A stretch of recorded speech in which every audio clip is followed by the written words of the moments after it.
आप देख रहे हैं JR24 न्यूज और BT न्यूज। आज हम हमारी मौजूदगी जनपद जौनपुर सुजानगंज ब्लॉक क्षेत्र के कुसमौल गांव में है। आज हम सुजानगंज ब्लॉक प्रमुख श्रीमती उषा शुक्ला और समाज सेवी श्री प्रकाश शुक्ला जी के आवास पर हम मौजूद हैं और हम चलिए उन्हीं से रूबरू होते हैं कि आपका 4 साल बेमिसाल रहा, कैसा रहा।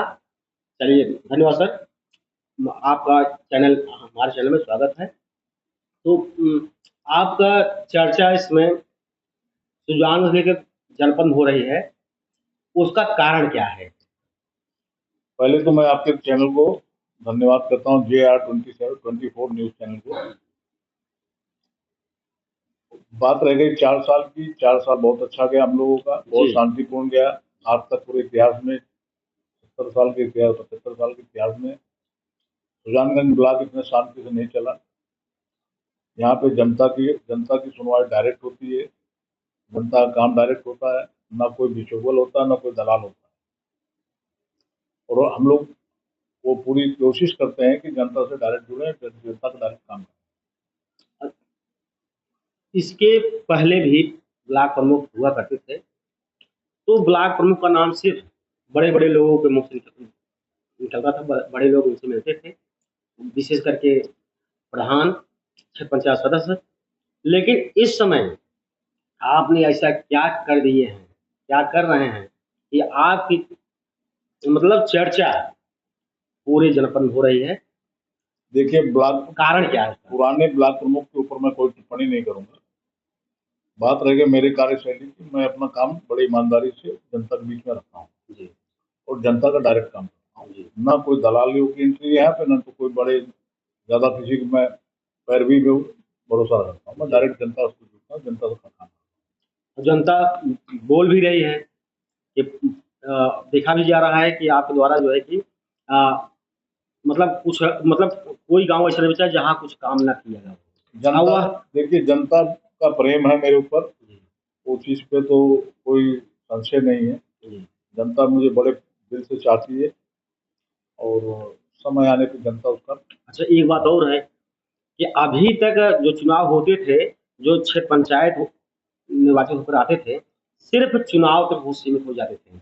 लेकिन इस समय विशेष करके सुजानगंज ब्लॉक में जो BDC क्षेत्र पंचायत सदस्य हैं, उनका कद बढ़ गया है। ऐसा क्यों? इसके पहले भी देखिए, जैसे प्रधानी का चुनाव होता है वैसे ही BDC का चुनाव होता है।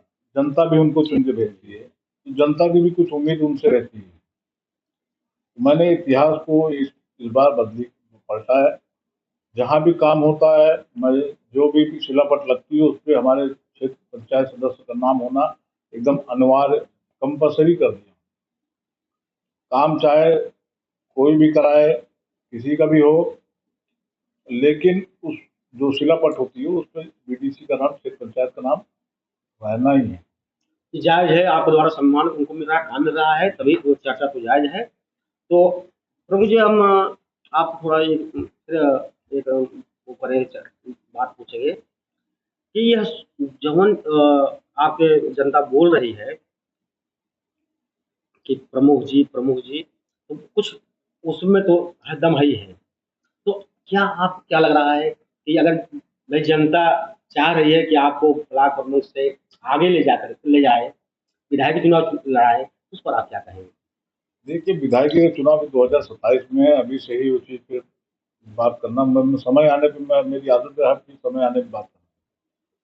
बात रह गई जनता की, जनता का प्रेम और मेरे परिवार का सपोर्ट, मेरे परिवार को जो मैं टाइम नहीं दे पा रहा हूँ उसमें उन लोग भी योगदान है उनका भी, कि वो अपने कभी ये शिकायत नहीं करते हैं कि आप तो समय नहीं देते हो, और हम लोग भी भरपूर समय जनता को देते हैं। अच्छा, पर मुझे बताओ, जैसे कब से आपका ये मतलब प्रेरणा मतलब अंदर से हुई कि हम जनता की सेवा करेंगे?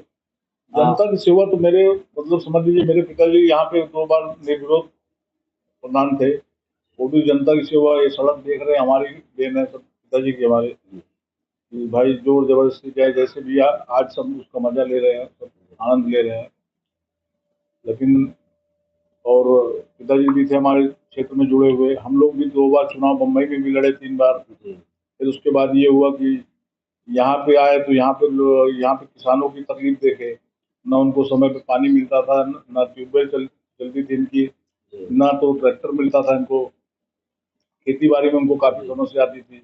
और टोटल तो किसान जो थे यहाँ पे मौसम पे डिपेंड थे, अब मौसम कभी खराब हुआ तो उनकी खेती खराब हो जाती थी। तो ये डिसीजन लिया गया कि चलो किसानों के ही कुछ जीवन भगवान ने दिया है, कुछ किसानों का ही भला कर दिया जाए।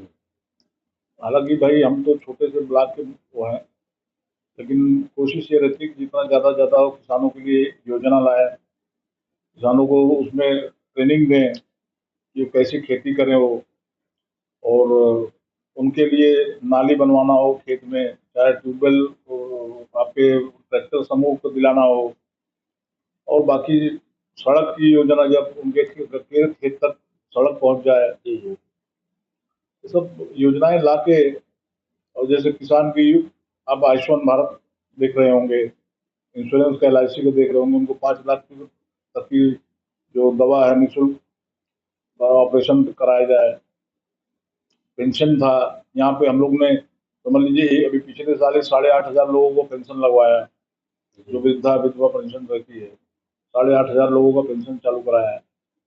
आवास ज्यादा से ज्यादा ये हुआ जो पात्र रहे उनको आवास मिले। पूरे 70 साल के इतिहास में सबसे ज्यादा आवास आप देखे होंगे तो 4 साल में ही आवंटित हुए। और हमारे प्रधानमंत्री मोदी जी और हमारे मुख्यमंत्री योगी जी की भी आप कार्यशैली देख ही रहे हैं, 24 घंटा वो जनता में रहते हैं, हवाई फायर नहीं है। और देखिए जो 70 साल का जो लंबा कार्यकाल है उसको 10 साल में तो बहुत मुश्किल है पूरा करना। हम लोग लेकिन पूरी टीम अगर ईमानदारी से जैसे योगी जी मोदी जी कर रहे हैं, इसी प्रकार हर आदमी सोचने लगे तो देश को बदलने में टाइम नहीं लगेगा।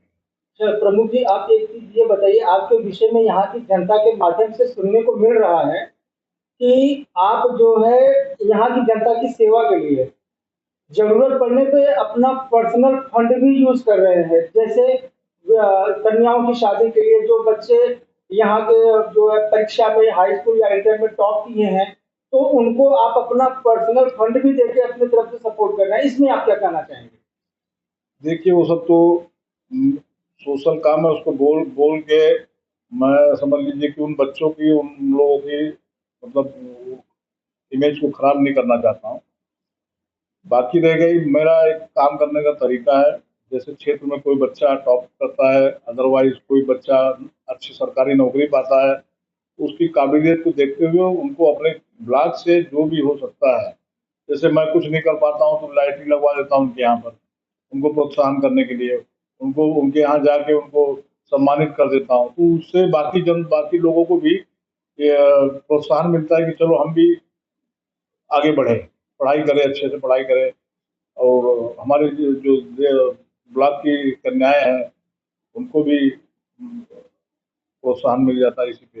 अच्छा बताइए, आप राजनीति से भी जुड़े हैं, तो भाजपा से भी जुड़े हैं, तो 2027 में आपको क्या लग रहा है कि सरकार भाजपा बनेगी, कमल खिलेगा? देखिए कमल को कोई रोक नहीं सकता है, कमल खिलेगा, ये सरकार बनेगी, और अच्छी से अच्छी योजना जो है आएगी। अच्छा, जो मुगरा विधानसभा में जो चर्चाएं होती है, चुनाव तक बहुत बड़ी चर्चा होती है, तो मुगरा विधानसभा में कमल खिल रहा है कि क्या लग रहा है आपको, कमल खिल रहा है? कमल खिल रहा है, कमल में तो आपसी जो है रंजिश है यहाँ पर बहुत ज्यादा, वो सब धीरे धीरे दूर हो जाएगी। आपसी नेता है, थोड़ा सा मनमुटाव चलते रहता है राजनीति में कि उनको टिकट मिला, उनको नहीं मिला। टिकट तो मिलना एक ही जन को है, और टिकट मांगने वाले 10 रहते हैं, पार्टी तो एक ही कुछ टिकट देगी, 10 कुछ देगी नहीं। तो उसमें जैसे 5-7 लोग नाराज हो जाए तो धीरे धीरे वो सब समझ में आ जाएगा, बहुत ज्यादा नहीं। बाकी तो सरकार तो बनी रही भाजपा। अच्छा प्रमुख जी, आप एक चीज ये थोड़ा हमारी जनता को क्लियर बता दीजिए, जैसे कि आपका ये जो सुजानगंज ब्लॉक है, इसका जो एरिया है, एरिया के बाहर, एरिया में जो आपने काम किया है, इस एरिया के बाहर की जो जनता है, जो मुंगरा बादशाहपुर विधानसभा के जो है एरिया के अंतर्गत आती है, वहाँ की जनता आपको मुंगरा बादशाहपुर विधायक के रूप में देखना चाहती है, तो उनके सपनों को आप किस स्तर पे जो है संपूर्ण करने की कोशिश करेंगे या प्रयास करेंगे? मुगरा की जनता को मेरी तरफ से पहली बात तो धन्यवाद, जो मुझे चाहते हैं विधायक बन के देखना, उनके प्यार को सलाम है, मेरा सैल्यूट है। बाकी समय आने दीजिए, समय आने दीजिए, पार्टी अपने आप डिसाइड करेगी, जो अच्छा होगा उसको टिकट मिलेगा कार्य करने के लिए। अभी आप देख रहे हैं कि सुजानगंज के ब्लॉक प्रमुख ब्लॉक प्रतिनिधि समाज सेवी शुक्ला जी से बात हुई, अपनी बात उन्होंने बड़ी बेबाकी से बताया और यही सच्चाई भी है। अब आगे देखना है कि सामने चुनौती तो है ही है, आगे देखना है कि जनता आप साथ किस ढंग से आप साथ लगती है, आप कैसे जनता को जोड़ रहे हैं, कैसे मतलब फिर जो है कि सफलता कैसे मिलेगी। बहुत बहुत धन्यवाद। कैमरामैन अजीत अमित के साथ मीडिया न्यूज ब्यूरो जौनपुर।